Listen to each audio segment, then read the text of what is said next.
नमस्कार, मैं हूं संदीप अग्रवाल और आप देख रहे हैं जनतंत्र 24 न्यूज। दोबारा मैं आपके सामने एक विशेष मुद्दे पर बात करने वाला हूं। सांगानेर विधानसभा की बात कर रहा हूं मैं। वही मुद्दा 87 कॉलोनियों का अवैध ठहराने का। अब वहां के बासिंदों में या रहवासियों में इतना भय बन चुका है कि कई लाखों लोगों को, क्योंकि 87 कॉलोनियों को ध्वस्त करना अपने आप में बड़ी बात है। हालात ये बने हुए हैं वहां पे कि अब कोई भी यदि किसी दूसरे काम से भी बुलडोजर जेसीबी निकलती है उधर से, तो बच्चे तक सहम जाते हैं। वो सोचते हैं कि हमारा मकान तोड़ने के लिए सरकारी मशीन आ गई है। कई लाखों लोगों की बसावट वहां पे हो चुकी है। यहां तक कि जेडी द्वारा नियमन की कार्य प्रणाली भी शुरू कर दी गई थी, लेकिन एक संस्था बीच में आती है और उसने एक पीआईएल दर्ज लगाती है कोर्ट में, हाईकोर्ट में। कोई हाईकोर्ट से एक सख्त आदेश आता है कि आवासन मंडल तुरंत प्रभाव से उस जमीनों पर कब्जा करें जहां पर वो 87 कॉलोनियों के लाखों लोग रह रहे हैं, निवास कर रहे हैं। तो चलिए पहले वो वीडियो देखिए आप, जिस प्रकार से कैमरे के सामने वहां के रहवासियों का दर्द छलका है और किस प्रकार से वो सहमे हुए हैं। पहले वो देखिए क्या क्या कुछ कहा है उन्होंने कैमरे के सामने। देखिए पहले। तो हम ही सरकार से पूछेंगे कि हम कहाँ जाएंगे? कहाँ जाएंगे? हम कहाँ जाएंगे? सरकार अपने घर रखेगी। सरकार हमसे चल रही है कि हम सरकार से चल रहे हैं? सरकार अपने घर में उन्होंने तो कह दिया, उन्होंने तो ऑर्डर दे दिया कि 1 महीने में तुमको बस्ती तोड़नी है। भैया हम कहाँ जाएंगे? हम भी उनके नीचे आ जाएंगे, गाड़ी के नीचे। यहाँ तो वोट लेने आते हैं, यहाँ सिर्फ वोट के लिए आते हैं।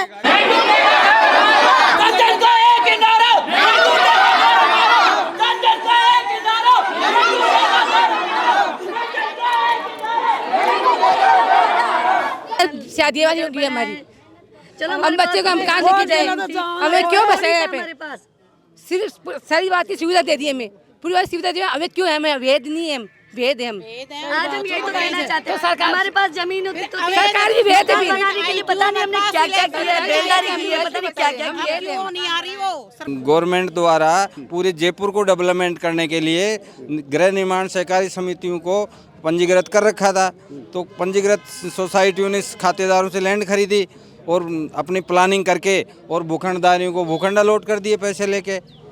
और भूखंडदारियों ने अपनी जैसी व्यवस्था बनी, अपनी मेहनत कमाई से जो भी 2 पैसा बचा या कहीं से लोन लेके और अपना मकान बना लिया। गवर्नमेंट ने सारी मूलभूत सुविधाएं, रोड, लाइट, नल, बिजली, जिसका हमारे से टैक्स लेते हैं। ये जनता के हित के खिलाफ है और इस लंबे चौड़े एरिया में इतने गरीब पब्लिक रहती है, बड़ी मुश्किल से 100-100 गज के प्लाट उन्होंने जीवन भर की कमाई लगा के खड़े किए हैं। और अगर उनके साथ इस तरह का हादसा होता है तो वो मरने मारने को उतारू होगी जनता। गायत्री नगर फर्स्ट है, वो भी हाउसिंग बोर्ड के एक्वायर में थी, तो उसको वो पूरी को पट्टा मिल गया जेडीएस से। और उसकी टच में हमारी नंद कॉलोनी है, उसको नहीं मिला। हमारे पीछे भी जो एक्वायर में थी हाउसिंग बोर्ड को, उसको भी पट्टा मिल गया। फुल कॉलोनी थी, पंचवटी थी, सबको पट्टा मिल गया। तो मेरे को भी मिलना चाहिए ना, ये अन्याय क्यों हो रहा है? तो अन्याय है, जो पैसा पहुँचता है उसका काम होता है। जो ज़मीनें ये हैं काश्तकारों की है, काश्तकारों से सोसाइटी वालों ने ली और हमको दे दी। सोसाइटी वालों काश्तकारों ने किसी भी आदमी ने हाउसिंग बोर्ड से 1 पैसा नहीं लिया, ये सत्य है। और 4-4 किस्तों के अंदर मकान बनाए, हम कैसे रह रहे हैं ये हम जानते हैं। हमारे बच्चे कहाँ जाएंगे? इस संघर्ष समितियों से भी अपील करता हूँ कि सबको एकजुट होने का वक्त आ गया है। सबको एक छतरी के नीचे आना पड़ेगा, सबको मिलके आवाज़ उठानी पड़ेगी, तब जाके इनके कान में पटाखे फूटेंगे और इन नालायकों को केवल जन आक्रोश ही समझा सकता है। यही तरीका बचा है, बाकी ऐसी और कोई चीज़ हमारे पास नहीं है। हमारे पास केवल जनता की शक्ति ही है और जब तक हम एक रहेंगे, मैं आपको विश्वास दिलाता हूँ कि एक भी बुलडोज़र इस सांगानेर की जनता के सामने आने की औकात नहीं रखेगा। और पहला हथौड़ा मेरे हाथ में होगा उस बुलडोजर के ऊपर। अगर जनता साथ देगी तो मैं विश्वास दिलाता हूं कि ऐसी कोई भी कार्य सरकार के द्वारा हम नहीं होने देंगे। सुना आपने और देखा, शायद आपके दिलों में भी उनके प्रति एक हमदर्दी जगी होगी। एक शायरी मुझे याद आ रही है यहां पे, मत उजाड़ ए खुदा किसी के आशियाने को, मत उजाड़ ए खुदा किसी के आशियाने को, बहुत मेहनत और समय लगता है एक छोटा सा घर बनाने को। बिल्कुल ये सही बात है कि वहां के 50 साल सैकड़ों साल से रह रहे निवासियों को आज अवैध बता दिया गया, जबकि सवाल उठता है कि वहीं से चुनकर विधानसभा में जाने वाला शख्स आज सीएम के पद पर बैठा हुआ है। खास बात यहां पे यह भी है कि अभी तक कोई स्टेटमेंट सरकार द्वारा नहीं आया। खैर चलिए मैं पूरा मुद्दा बता देता हूं आपको, क्या पूरा मामला है जिसको लेकर आंदोलन तेज होने की कगार पे है और जो लाखों लोग हैं वो डरे और सहमे हुए हैं। मामला है राजस्थान हाईकोर्ट ने सांगानेर क्षेत्र में आवत्तुदा भूमि पर अतिक्रमण के मामले में जवाब पेश नहीं करने पर नाराजगी जाहिर की है। किस पर की है? सरकार पर, यहां के लोकल रहवासियों पर नहीं। आवासन मंडल और जयपुर विकास प्राधिकरण यानी जेडीए को 4 सप्ताह का समय दिया गया था। जवाब न मिलने पर पालना रिपोर्ट पेश न करने के निर्देश दिए गए थे, बावजूद इसके अभी तक कोई एक्शन नहीं हुआ है। पूरा मुद्दा समझिएगा मैं कहां क्या बोल रहा हूं, क्योंकि शुरुआत से लेकर आज तक जनता 24 न्यूज इस मुद्दे को बखूबी दिखा रहा है, जनता की राय जान रहा है। सरकार सामने नहीं आ रही कैमरे के, कुछ बोलने से कतरा रही है। आखिर माजरा क्या है, क्या पूरा मसला है, क्यों सरकार सामने नहीं आ पा रही, क्या चाहती है कि वो लाखों लोग बेघर हों। अब इसमें लोचा और भी है। अगली सुनवाई 9 दिसंबर को होगी। इसी 9 दिसंबर को 2025 को अगली सुनवाई होनी है इसी मुद्दे पे हाई कोर्ट में। सुप्रीम कोर्ट तक बात पहुंच चुकी है। सुप्रीम कोर्ट ने हाई कोर्ट के आदेश को बरकरार रखा है। हाई कोर्ट ने अगस्त में दिए गए एक अंतरिम आदेश में राज्य सरकार को आवासन मंडल की आवत्तुदा जमीन भूमि से अतिक्रमण हटाने के निर्देश दिए थे। साथ ही अवैध निर्माणों के जिम्मेदारों को व अधिकारियों पर कार्रवाई करने के निर्देश भी दिए थे। बावजूद इसके ना तो अभी तक कोई कार्रवाई हुई है, ना कोई सरकार का पक्ष आया है। बात कार्रवाई होने की नहीं होने की नहीं है। यहाँ पे बात यहाँ पे है कि लाखों लोग बेघर होंगे, वो कहां जाएंगे। अब ऐसे शख्स जिन्होंने उम्र निकाल दी उस जमीन पर, उस अपने मकान पर, उन्होंने सपने संजोए होंगे कि आने वाले समय में मेरे जो वंशज है वो इस पर रह सकेंगे, उनके लिए बेटे पोतों के लिए वो उन्होंने जमीन पर मकान बनाया, पूरी मेहनत झोंक दी, गाड़ी कमाई का पूरा पैसा उस मकानों में लगा दिया और आज वो अवैध हो गए। हमने जब वहां के लोकल रहवासियों से, निवासियों से बात की तब उनका एक तर्क बहुत शानदार आया सामने। तर्क ये था कि भजनलाल शर्मा मुख्यमंत्री के पद पे काबिज है और वहीं से वो विधायक हैं। चुनाव भी उन्होंने वहीं से लड़ा, सांगानेर विधानसभा से, और पहली बार में सीएम बन गए। अब सवाल ये उठता है कि जब वो लोग वहां के रहने वाले हैं, वो वहां पर अवैध हैं, तो उन्हीं के मतों को लेकर आज काउंटिंग क्यों की गई, उसको वैध कैसे मान लिया गया, उन वोटों को वैध कैसे मान लिया गया। सवाल ये भी यहां पे ये भी आता है कि जब वो कॉलोनी अवैध हैं, वो रहने वाले अवैध हैं, तो उन्होंने जब मतदान किया था तो उनको वैध कैसे मान लिया गया। उसी मतदान के बाद में प्रचंड बहुमत से वो जीते हैं और सीएम के दावेदार पर ताल ठोकते हुए सीएम पद को हासिल किया है। ऐसा इसलिए, ये बात इसलिए हो रही है यहां पे कैमरे के सामने बार बार, क्योंकि पिछले कई दिनों से, महीने भर से एक ही मुद्दा छाया हुआ है। उनके दिलो दिमाग में इतना डर बैठ चुका है वहां के लोकल निवासियों में कि वो उनका कोई काम करने का मन नहीं करता, और करते भी हैं किसी कारणवश, क्योंकि रोजी रोटी सबको खानी होती है, कमानी होती है। काम धंधे पे नहीं जा पा रहे, युवा काम धंधे पे नहीं जा पा रहे, पढ़ाई नहीं कर पा रहे, बच्चों में इतना भयंकर डर बैठा हुआ है कि हालात चिंताजनक बने हुए हैं। रात को भी अगर गाड़ी की आवाज़ सुन लेते हैं वो तो चौंक के बैठ जाते हैं, ऐसा सीन है वहां पे। अब कार्यवाहक मुख्य न्यायाधीश ने उस मामले में अगेंस्ट करप्शन संस्था के नाम से, जो संस्था है, कि उसकी जनहित याचिका पर सुनवाई करते हुए यह आदेश दिए थे। साथ ही प्रार्थी पक्ष की ओर से अधिवक्ता पूनम चंद भंडारी और डॉक्टर टी.एन. शर्मा ने कहा कि जेडीए व आवासन मंडल ने अभी तक अदालती आदेश की पालना नहीं की है और जेडीए और आवासन मंडल को खाली भूखंडों पर कब्जा देने के निर्देश दे दिए गए हैं। सबसे बड़ा सवाल तो यहां पे यह भी बनता है कि हाल फिलहाल भी वहां पे उस कॉलोनी में, उस सांगानेर की जमीन पर, भूमि पर, जिसको सरकार या कोर्ट अवैध मान रहा है, उस पे काश्तकार बसे हुए हैं। काश्तकारों ने जमीनें बेची सोसाइटियों को, और यहां पे खेला यह हो गया कि सोसाइटियां सरकार के अंतर्गत आती हैं बाकायदा वहां के रहवासियों के पास सोसाइटी के पट्टे तक है, जिसकी जांच नहीं की जा रही, केवल आदेश आया है तोड़ने का, और उनके सपने, सारे सपने चकनाचूर होते हुए नजर आ रहे हैं। दिख रहा है उनको, मैं नहीं कह रहा, ये जो वीडियो आपने देखा पहले, थोड़ी देर पहले ही, कुछ समय पहले, वो बता रहा है, बयान कर रहा है साफ साफ कि उनके दिलो दिमाग में डर कैसे बैठा हुआ है एक आशियाना घर टूटने का।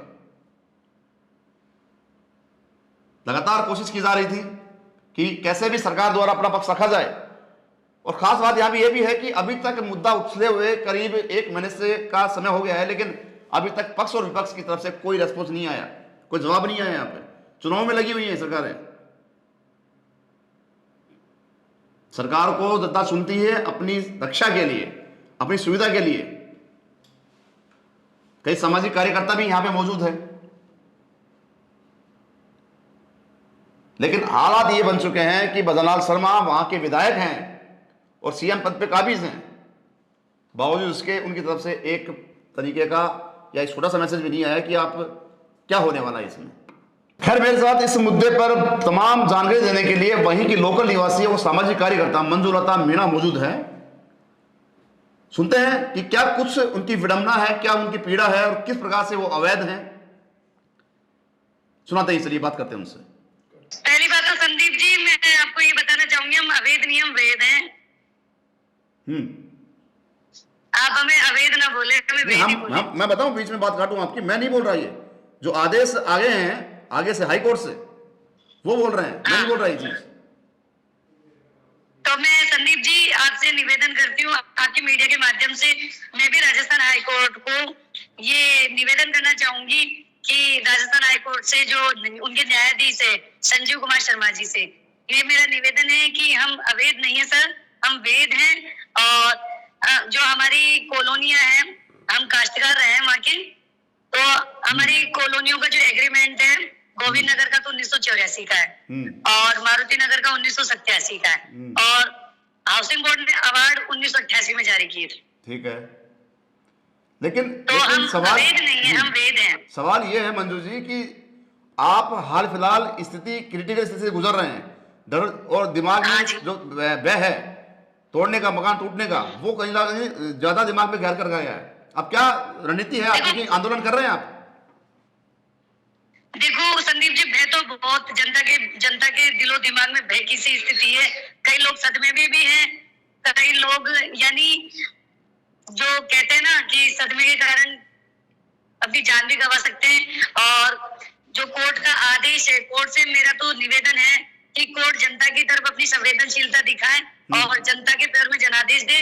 और जो आप आंदोलन की बात कर रहे हैं, आंदोलन तो हम करना चाहेंगे, शांतिपूर्ण धरना भी करना चाहेंगे, और कोर्ट में जाकर हम पार्टी भी बनेंगे, पिटीशन दायर भी करेंगे। जो हमारे पास तथ्य हैं, जो हमारे फेवर में, वो सबूत भी पेश करेंगे। और आंदोलन की बात, हम एक धरने पे बैठेंगे, धरने में हमारी बातें रखेंगे और कोर्ट की तरफ हम हमारा ध्यान आकर्षित करना चाहेंगे हम। लेकिन एक सवाल यहाँ पे बनता है मंजू जी, मेरी बात सुनिए, आप एक सवाल यहाँ पे बनता है, हाई कोर्ट ने आदेश दिया पहले, हाई कोर्ट के बाद में सुप्रीम कोर्ट तक बात गई और सुप्रीम कोर्ट ने हाई कोर्ट के आदेश को बरकरार रख दिया। अब सुप्रीम कोर्ट से बड़ी तो कोई कोर्ट हो नहीं, है नहीं इंडिया में, तो भारत में तो है नहीं। अब स्थिति यह है कि वापस एक बार 9 दिसंबर को सुनवाई होनी है दोबारा आपकी इसी मुद्दे पे हाई कोर्ट में, 9 दिसंबर को, आने वाली 9 दिसंबर को। अब जो 10 तारीख आ रही है, उससे पहले कई कॉलोनियां पार्टी बन जाएगी कोर्ट में जाकर, और उनपे तो सुनवाई तो करनी ही पड़ेगी राजस्थान हाईकोर्ट को, क्योंकि तो सबका अपना अपना पक्ष होता है। आप किसी को मुजरिम साबित तो नहीं कर सकते, यानी मुजरिम का भी इतना अधिकार होता है कि अपनी बात को कोर्ट में रखने का। तो हम तो आम जनता है, पीढ़ी जनता है, हमें तो कोर्ट सुनना ही चाहेगी, क्योंकि हम भी चाहते हैं कि कोर्ट हमें सुने, बिल्कुल हमारी बात को रखे। बिल्कुल, एक बात और भी है, बोलिए। और कोर्ट से निवेदन है हमारा कि जनता की बात को सुने, जनता को सर्वोपरि रखे और अपनी संवेदनशीलता दिखाए और हमारे फेवर में जजमेंट जारी करे। नहीं तो फिर हम सुप्रीम कोर्ट भी जाएंगे। और देखो, इस लोकतंत्र की दुनिया में जनतंत्र सर्वप्रिय होता है। इस लोकतंत्र में जनता की अगर बात नहीं सुनी जाएगी तो फिर किसकी सुनी जाएगी? जब आदमी कोई पीड़ित होता है, अगर सरकारें उसकी चीज नहीं सुनती, थाना उसकी चीज नहीं सुनती, तो फिर एक न्यायपालिका सर्वप्रिय होती है, न्यायपालिका का दरवाजा खटखटाता है। तो हम भी पीड़ित है, हम भी न्यायपालिका का दरवाजा खटखटाएंगे और न्यायपालिका से हम हम तो यही निवेदन करते हैं कि न्यायपालिका हमारे फेवर में जजमेंट जारी करे। एक सवाल यहाँ पे, जमीनों हाउसिंग बोर्ड को दे दी गई, आपकी जमीनें उनके अंडर में कर दी गई हैं और तमाम सपने हाउसिंग बोर्ड की जमीन तो हम नहीं मानते, हाउसिंग बोर्ड की जमीन नहीं है। कहाँ से खरीदी थी आपने जमीन? पहले तो काश्तकारों की थी और काश्तकारों ने अवार्ड घोषित होने से पहले सोसाइटियों को भेज दी थी और सोसाइटियों ने पट्टे जारी करे थे और पट्टे जारी करके कॉलोनी बसाई थी और लोगों ने अपनी मेहनत का पैसा जमा पूंजी जोड़ कर मकान लिए थे। उनका रहने का अधिकार है यहाँ पे, उनको भौतिक सुविधाएं जो मौलिक सुविधाएं होती है जो मिल रही है। अब कोर्ट भी तो देखिए ना कि इतनी जनता कहाँ जाएगी, इस जनता का माई बाप कौन है? न्यायपालिका ही तो मार रहा है। ठीक है, आप एक अंतिम सवाल आपसे मेरा यही है कि एसआईआर हो रही है, आपके पास भी आ रहे होंगे बीएलओ वगैरह? एसआईआर हो रही है, एसआईआर हो रही। हाँ, मैं इसमें भी आपने एक अच्छा सही सुझाव दिया। एसआईआर हो रही है तो फिर कोर्ट भी हमें अवैध मान रहा है, सरकार भी हमारा पक्ष नहीं रख रही, तो फिर ये एसआईआर क्यों करवा रही है? और जनता देखो, भोली वाली जनता एसआईआर का विरोध भी नहीं करता, 86 कॉलोनी की पीढ़ी जनता वो एसआईआर में ज्यादा से ज्यादा भागीदारी दिखा रही है। यही तो मुद्दा है, जब वहाँ पे अपने आप को सत्यापित कर रही है कि हम यहाँ के वोटर हैं। इस लोकतंत्र में हम सरकारें बनाते हैं, सरकार बनाने में हमारा योगदान रहता है। बिल्कुल बिल्कुल बिल्कुल। देखिए, ये मुद्दा बहुत हाईलाइट हो चुका है और लगातार जो कोशिश की जा रही है आपकी तरफ से, सरकार की तरफ से कोई रेस्पॉन्स आया नहीं। इसी को लेकर हम दोबारा चर्चा करेंगे, आपसे मुलाकात करेंगे। तब तक के लिए धन्यवाद आपका। तो सुना आपने किस प्रकार से लगातार दावों की पोल खुलती जा रही है। सरकार लगातार दावे कर रही है कि इनके आशियाने नहीं उजड़ेंगे, लेकिन जब जो लोकल निवासी है वो लगातार सहमे हुए हैं, डरे हुए हैं। खैर, इस मुद्दे पर कोर्ट ने यह भी कहा है कि हमें सरकारी भूमि पर अतिक्रमण की चिंता है, सभी अतिक्रमण तुरंत हटाए जाएं। सरकारी पक्ष के 8 सप्ताह का समय मांगने पर कोर्ट ने 9 दिसंबर तक सुनवाई टालते हुए कहा कि अब समय नहीं दिया जाएगा। आज 15 नवंबर हो गई है, महज 24 दिन या 20 दिन का समय मान लें इनके पास है, सरकार और कॉलोनी वासियों के पास। सरकार की तरफ से अभी तक आधिकारिक कोई बयान जारी नहीं हुआ है जिससे कि ये सांत्वना मिल सके डरे हुए लोगों को। खैर, जनता 24 न्यूज एक मानवीय पहल करते हुए सरकार से निवेदन कर रहा है, अपील कर रहा है कि एक बार कैसे भी करके कोई ना कोई स्टेटमेंट जारी किया जाए जिससे कि ये जो लोग हैं, जो डरे समय हैं, उनको थोड़ी हिम्मत मिल सके, एक आशा की नई किरण जग सके। हम सरकार पे सवालिया निशान नहीं लगा रहे हैं और ना ही मुख्यमंत्री जी आपके कार्यशैली पर सवाल उठा रहे हैं, लेकिन मानवता के नाते मैं या जनता 24 न्यूज की टीम जो है, क्योंकि मैं गया हूं वहां पे ग्राउंड में, फील्ड रिपोर्टिंग की है मैंने, वहां पे पब्लिक का दर्द समझा है। आपको बोलना चाहिए, विपक्ष नहीं आ रहा सामने। अभी मैं विपक्ष से भी अपील करूंगा इस चैनल के माध्यम से, इस प्लेटफॉर्म के माध्यम से, एक बार अपना एक बड़ा दिल दिखाते हुए इन लोगों के, जो दुखी लोग हैं, जो डरे सहमे हैं, इनके पास पहुंचे, इनका दर्द समझे और इनकी मदद करे इस कानूनी दांव पेच में। ऐसा इसलिए क्योंकि लाखों लोग बेघर होने की कगार पे हैं। मैंने कहा थोड़ी देर पहले भी इसी वीडियो में माध्यम से, इसी खबर में, कि बच्चे डरे हुए हैं। रात को अगर किसी गाड़ी का आवाज सुनाई देता है उनको, तो डर के खड़े हो जाते हैं, सहम जाते हैं कि उनका मकान टूटना शुरू हो गया है। खैर, मैं इतना ही बात करूंगा हाल फिलहाल तो आपसे, और सरकार से अपील करूंगा कि एक बार किसी भी प्रकार से कैसे भी करके इनको हिम्मत प्रदान करे और एक आधिकारिक बयान जारी करते हुए इनसे बात करने की कोशिश करे और इनकी पूरी मदद की करे, जिससे कि कानूनी दांवपेच में नहीं फंसे। और कानूनी दांवपेच इतना उलझ गया है इनके दिलो दिमाग में कि आगे बढ़ने की सूरत में नहीं है ये। धन्यवाद।